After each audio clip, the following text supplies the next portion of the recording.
उत्सव की कर रहे हैं तैयारी, तो आइए हमारे पास से व्यवस्था की पूरी जिम्मेवारी।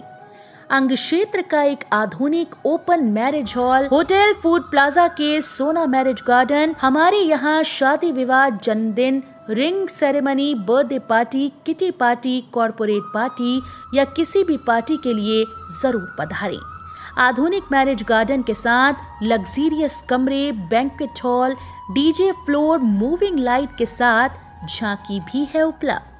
होटल फूड प्लाजा के Sona marriage garden, Naugachia 0 mile, Naugachia, Bhagalpur. संपर्क सूत्र 9661904817, 9934433194। गैर अप्राकृतिक आपदा से हुए मौत के 80 प्रभावित लोगों के आश्रितों को जिलाधिकारी ने दिया मुआवजा राशि।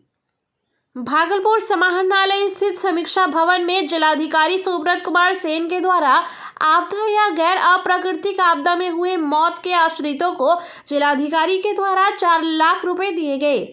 बिहार सरकार के द्वारा आपदा या गैर अप्राकृतिक आपदा में जान गंवाने वालों के आश्रितों को सहायता राशि दी जाती है। इसी को लेकर जिले को सरकार की तरफ से 3 करोड़ 20 लाख रुपए मिले हैं, जिसके बाद जिला प्रशासन की ओर से जिले के 80 प्रभावित लोगों को राशि भुगतान के लिए पत्र सौंपा गया। वहीं 2 से 3 दिन के अंदर सभी के खाते में राशि ट्रांसफर कर दी जाएगी। लोक जनशक्ति पार्टी के 23वें स्थापना दिवस के अवसर पर हुआ कार्यक्रम का आयोजन।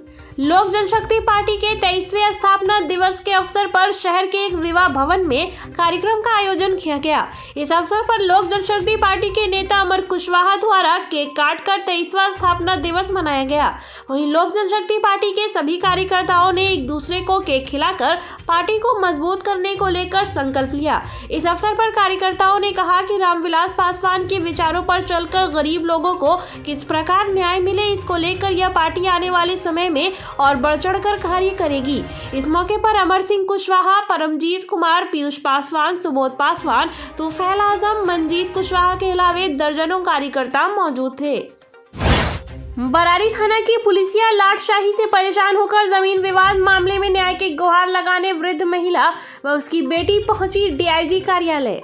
जमीन और घर पर कब्जा किए जाने को लेकर अपने ही परिजनों के द्वारा मारपीट और प्रताड़ित किए जाने और बरारी थाना में मामला दर्ज कराए जाने के बावजूद 15 दिन से ज्यादा का समय बीत जाने के बाद भी पुलिस द्वारा आरोपियों की गिरफ्तारी नहीं किए जाने और पुलिस के मिलीभगत से अवैध रूप से मकान बनाए जाने पर रोक लगाए जाने की फरियाद लगाने एक वृद्धा अपनी बेटी के साथ भागलपुर प्रक्षेत्र के डीआईजी विवेकानंद के कार्यालय पहुंची। इस दौरान फरियादी वृद्धा जोधा बेगम ने बताया कि लगभग 15 दिन पूर्व उसके ही पति के भाइयों के द्वारा जबरन घर खाली कराए जाने को लेकर उसके साथ और उसकी बेटियों के साथ मारपीट की घटना को अंजाम दिया गया।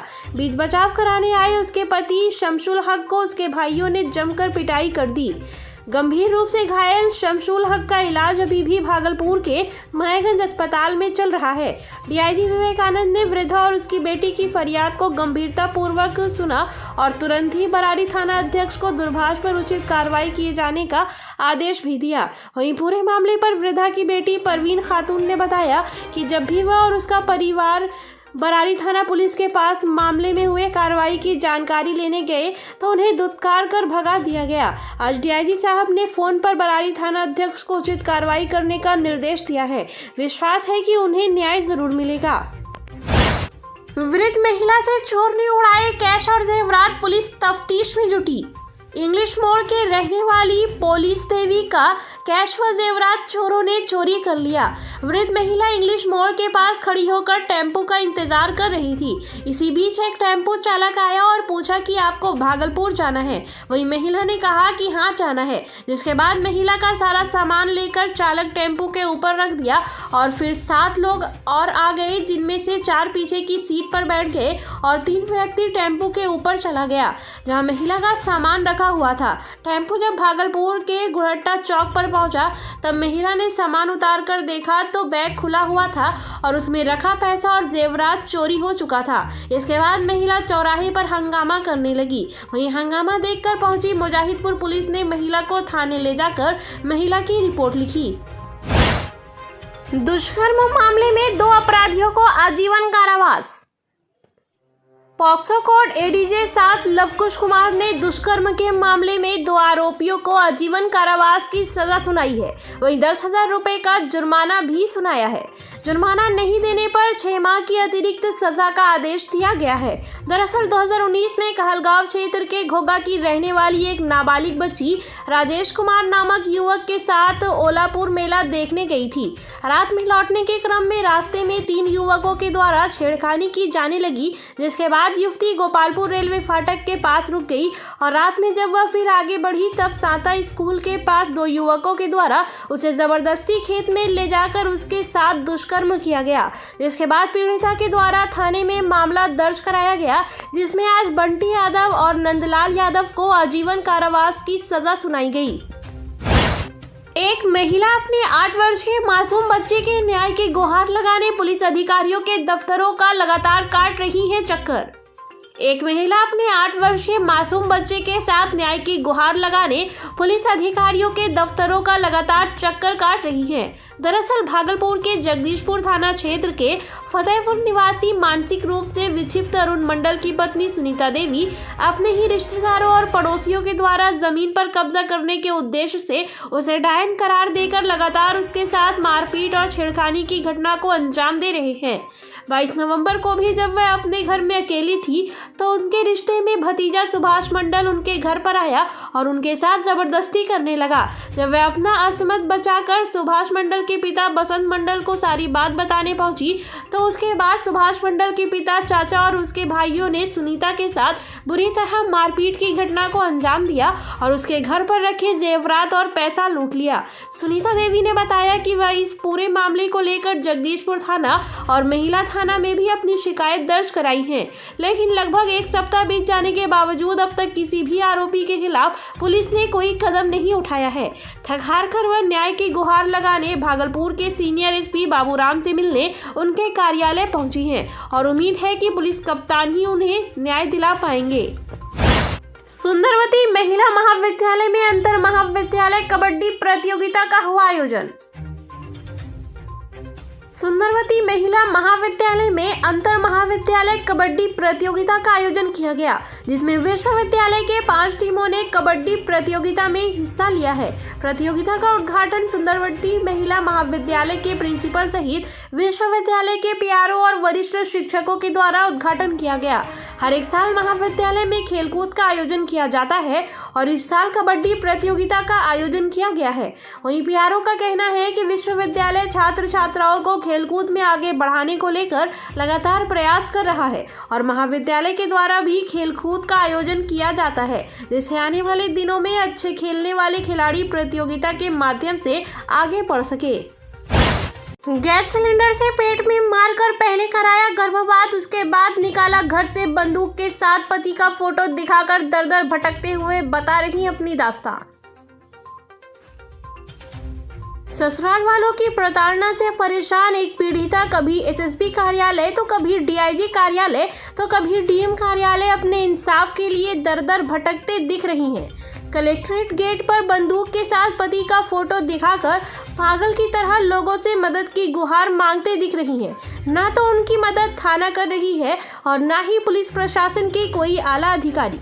सबसे थक कर जब वह हार गई तो वह अपने पागल की तरह राह चलते लोगों से बात करते दिख रही है। भागलपुर के कलेक्ट्रेट गेट पर आंखों में आंसुओं का गुब्बार, दिल में आश्वासन का चट्टान और वहां मौजूद पुलिस कर्मियों के अलावा हर आने जाने वालों से मदद की गुहार लगाती ये लड़की आज पूरी तरह से टूट गई है। स्थानीय थाना और महिला थाना के अलावा जिले के तकरीबन सभी अधिकारियों के चौखट पर न्याय मांगने पहुंची, लेकिन जब नाउम्मीद होकर लौटी तो ये बिटिया अब खुद को रोक नहीं पाई और फफक कर रो पड़ी।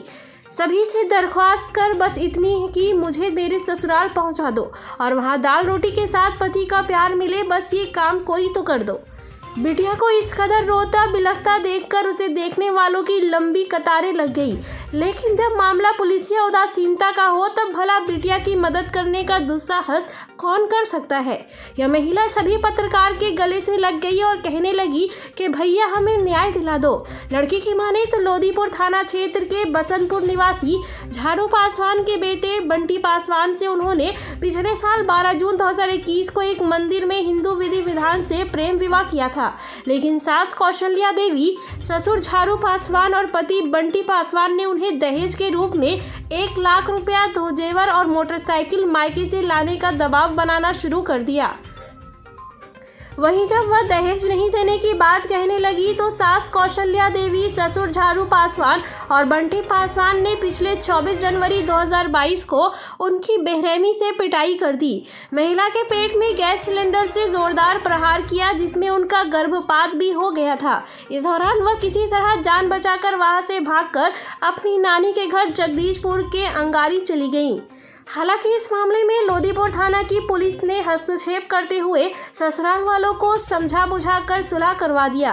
बावजूद इसके बीते 13 मई को ससुराल वालों ने पिटाई कर उन्हें घर से निकाल दिया। वह अभी अपनी नाना गोवर्धन पासवान के पास रहती है। हालांकि 21 जून 2022 को उन्होंने काफी मशक्कत के बाद महिला थाना में केस भी दर्ज कराया।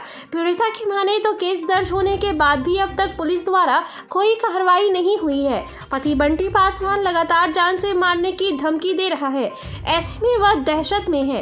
पीड़िता बंदूक के साथ अपने पति का फोटो भी सीटीएसपी को देने शनिवार को गई, लेकिन किसी कारणवश उनसे मुलाकात नहीं हुई। उन्होंने बताया कि पति हमेशा अपने पास देशी कट्टा रखता है और इसी से जान मारने की धमकी भी दे रहा है। उन्होंने पहले भी आवेदन के साथ बंदूक हाथ में लिए अपने पति का फोटो पुलिस के आला अधिकारियों को दे चुकी है, लेकिन पति को आर्म्स एक्ट के तहत गिरफ्तार करना तो दूर, पुलिस उससे पूछताछ करने की साहस भी नहीं जुटा पाई है। 33 हीरो माइल के पास NH-31 पर अज्ञात ट्रक के चपेट में आने से बाइक सवार युवक की हुई मौत। भागलपुर से 33 हीरो माइल बारात आया था युवक।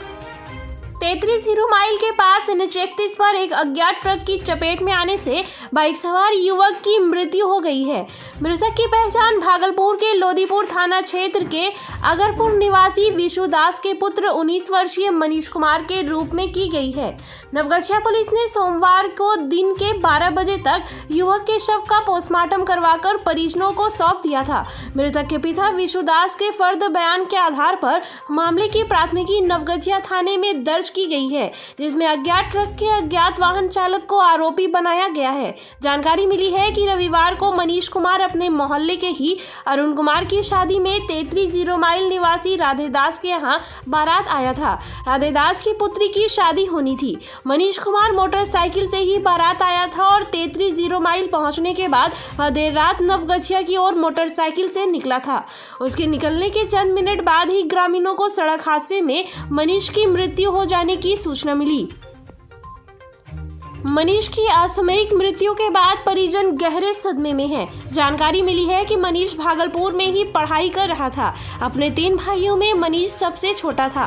परिजनों ने बताया कि सूचना मिलते ही वे लोग नवगछिया अनुमंडल अस्पताल पहुंचे, जहां पुलिस ने पहले से ही मनीष का शव लाकर रखा था। घटनास्थल पर सबसे पहले पुलिस पहुंची थी और मनीष के सबसे पास मिले मोबाइल के आधार पर उसकी पहचान की गई थी।